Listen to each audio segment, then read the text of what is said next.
बोलो श्री जगदम्बा मैया की जय। बोलो श्री देवी माता की जय। बोलो श्री नारायण भगवान की जय। भगवान सब जो आए, भगवान सब जो आए, समझी मता मैं जो, समझी मता मैं जो, भगवान सब जो आए।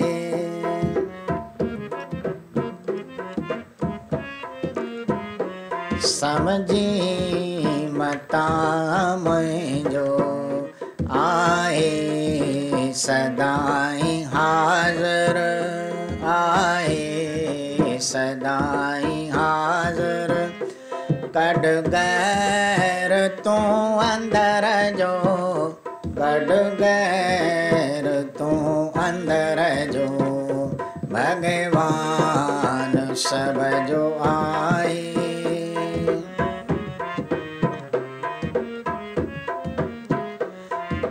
कया पाप तो घणा हिने, चवणा न मुखिया हिने, कया पाप तो घणा हिने, चवणा न मुखिया,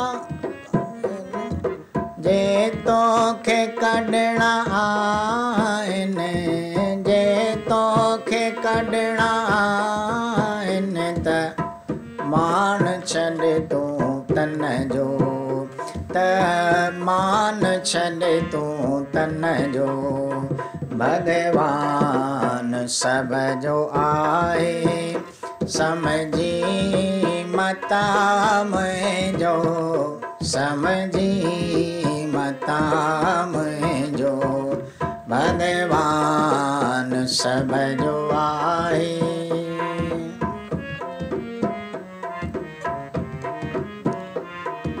हथ जोड़े अर्ज कर तूं, इहो फर्ज पंहिंजो करे तूं, हथ जोड़े अर्ज कर तूं, इहो फर्ज पंहिंजो करे तूं, बेजो न गर्ज करे तूं, बेजो न गर्ज करे, आदर कजे कख पन जो, आदर कजे कख पन जो, भगवान सब जो आए, समझी मता मैं जो, समझी मता मैं जो, भगवान सब जो आए।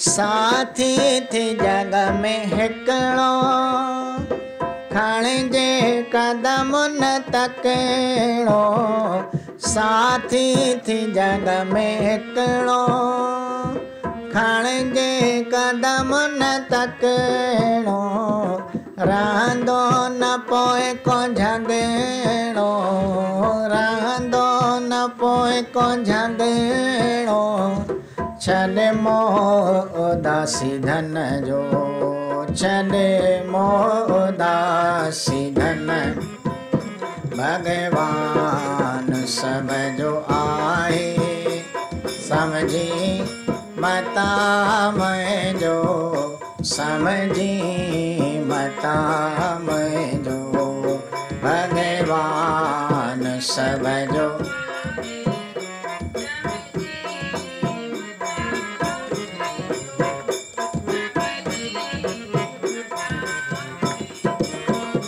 आए, सदाई हाज़िर आए, सदाई, कढ गैर तू अंदर जो, कढ गैर तू अंदर जो, आए सदाई हाज़िर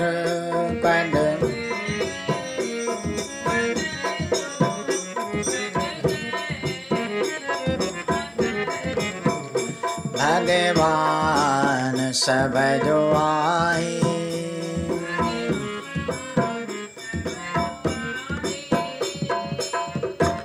बोल गुरु नानक देव की। बोलो श्री सद्गुरुदेव भगवान की जय।